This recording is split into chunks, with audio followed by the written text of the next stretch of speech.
right, welcome everybody. My name is Thatcher Weldon. I'm the Director of Adult Education for the Kern Community College District and the Kern Adult Education Consortium. This is my office that you see on my virtual background all the time. As you can see, people often comment that my flowers will never die on my virtual background. Well, they're plastic, so they'll never die here too. I got the instructions for life by the Dalai Lama over here. Don't let a little dispute injure a great friendship. There you go. That's your big, I know I'm going to talk about a grant application, but that's your big advice today. And then travel is fatal to prejudice, bigotry, and narrow-mindedness. All right, you've learned so much so far. So anyways, oh yeah, and this is a picture of my wife and I. South Korea, we did a temple stay in South Korea. And this was on New Year's Day. We hiked up this mountain and we saw the sunrise with the monks. We saw them praying at 2 a.m. But anyways, I'm just sharing with everybody. So let me start my presentation.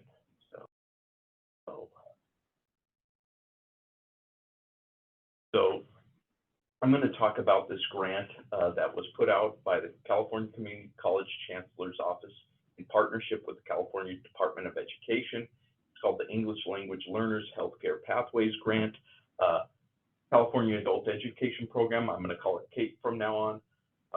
We work in alignment with the Community College Chancellor's Office with the Department of Ed. That's why when I talk about consortium, I run the consortium here at Kern Adult Ed and at Kern Community College District.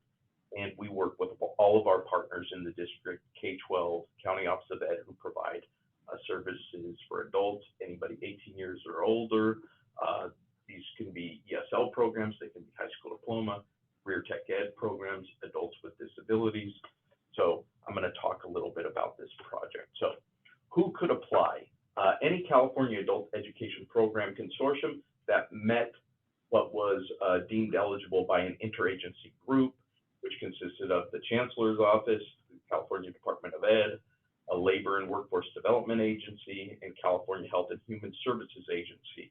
So they said they came up with this data-driven approach. There are 71 adult ed consortium in the state of California. 50 of them were eligible to apply to this funding. I put the question marks there. They say a data-driven approach. They never really tell us what those are in terms of any of the funding we get adult ed, but don't tell them I said that. How much was allocated? So there was $130 million for this healthcare pathways grant from Prop 98 funds. But I also wanted to include CAPE funding just so you got a little bit of a comparison. So again, I said there's 71 consortium in the state, 50 of which could apply.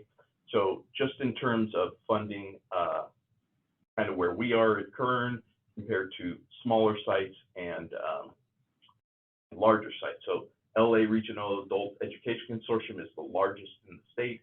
They get 162 million, just over that, in California Adult Ed Program CAPE funding. Kern, we get 21 million, 452, 840 this year for CAPE funding. We get COLAs each year too, so it keeps going up. Then I forgot the Feather River. Feather River's up in the northern part of the state. They get just over 1,100,000 every year in their adult ed funding for adult ed. So from the 130 million, the Prop 98 funds for the ELL healthcare pathways, how much did each of these three get? LA got just under 5 million, which is 3% of their CAPE funding. Kern, we got 610,000, 802, 2.8% of our CAPE funding. Feather River received 152,731, which is 13% of their CAPE funding. So we don't know exactly how they came up with those numbers, other than they want to see people getting healthcare pathways from our English language learner population. So for us, when we and I included in my report, you'll have access to the NOVA report for our grant. You'll have access to the the memo that went out with, for all the consortium and what kind of funding they could receive. What we put in our plan was we were going to focus on careers that provide sustainable wages, right? They always say that, whatever we do, sustainable wages. So that can differ. I was just at a conference in Sacramento, in the Bay Area compared to Kern, right? What is a sustainable wage? Well, what we're focusing on is two things. We're going to provide bridge courses for advanced ESL students to prepare for CTE coursework in healthcare careers. We're looking at medical assisting, and I put all the median wages for each of these. These were included in our plan. Nurse assistant, pharmacy tech, phlebotomist, EMT, social and human service assistant, resident care assistant, certified medical translator, addiction specialist. These are what we focused on.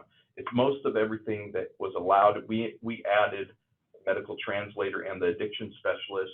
They weren't included for, clicking on what careers we wanted to include, but we thought they were meaningful and needed in our areas. So we got letters of support from industry in our areas, our Workforce Development Board, America's Job Center. We got letters of support to support this grant.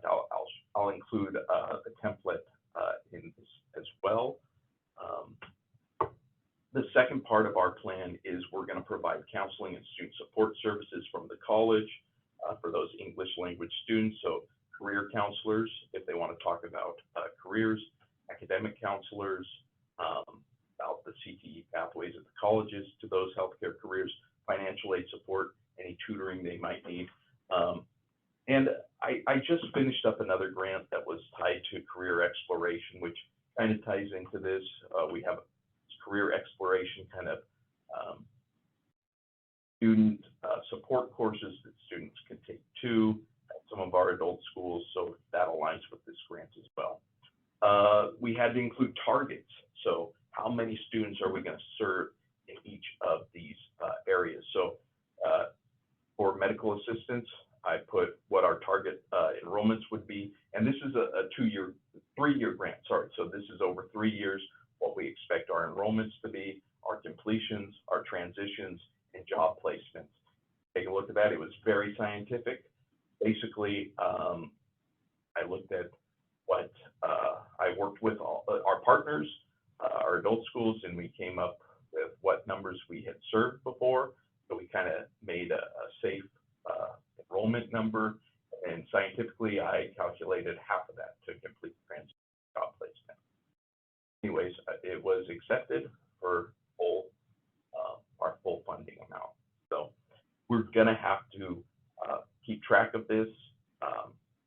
Toughest part will be job placements, but because we have industry members' letters of support, we should be able to get that without a problem. I wanted to make sure whatever grants I take on, I align them to our CAPE outcomes, California Adult Ed Program outcomes. So I'm going to share with you a data table that we look over every month at our board meetings, and I break it down. This is our consortium-wide. Over here, we have service enrollees. So anybody who walks through our doors and gets some kind of service, unduplicated, we serve just over 6,500 right now, right halfway through the year. This is January's numbers. And then our CAPE outcomes enrollees are any student who have 12 hours of instruction in any of our courses. And over here is if they've got 12 hours of instruction and a pre-test in our standardized testing system, which is CASAS. So you can see some of our outcomes are getting a high school diploma, going to post-secondary and achieving it, entering employment, increased wages. So this grant is completely aligned with our CAPE outcomes. Now, I said I was going to give you guys a bonus. Well, this is it. I created these data tables myself because TOPS Pro did not allow us to total all of our site members. There are 11 B12 districts and county office of ed partners within our consortium who use TOPS Pro Enterprise, who use CASAS testing, and I get PDF files that are real nice. I'll show you one of them from TOPS Pro system. I crossed out the agency. It's public information. It's nothing to worry about, but maybe they wouldn't want their site name on there. They're a great partner. They do great things, and their numbers are great too. So wouldn't want it, but I just, to be safe, this is what the PDF files look like. They don't give me the totals for our consortium, just all the 11 different sites. So that's why I created this, to populate our numbers as a consortium, and then also break down. We can look at cost per student served. We can look at how many students come in and get a service, and then go into and register for classes. We look at a lot of different targets through these data tables I created, and that's why so when I pull data from TOPS Pro and say, hey, give me an Excel sheet, this is what it gives me. So I took this and I started messing around with Excel, and I created this, and I just consolidate data from this to there. And that is the second part. If you ever want to present on data at CAPE Summit, California Adult Ed Program Summit, I've done that before. You could talk about data there now. You could go to the CCAE conference, where I have also presented. And that's the California Council of Adult Education. I have been on state panels about data and presented these data tables with other experts in data throughout the state in adult ed. So now you can go to your consortium. Another thing, I said there are 50 consortia who could have applied for this ELL Pathways grant. Only 30 did. So find out if your consortium, your adult ed consortium, your college district applied or not. And if they didn't, say, hey, Thatcher said you should apply for these grant funds, and this is why. It's not that difficult. Align it to our adult ed outcomes. Another thing, some of you, if you do that, go to your board meeting, say, did we apply? Say, Thatcher said we should. A lot of people know me. I'm not bragging. I'm just like you guys are experts. I'm kind of well known in adult ed. I just did a presentation at a conference. There was a guy from Ventura Community College District who was there. We talked.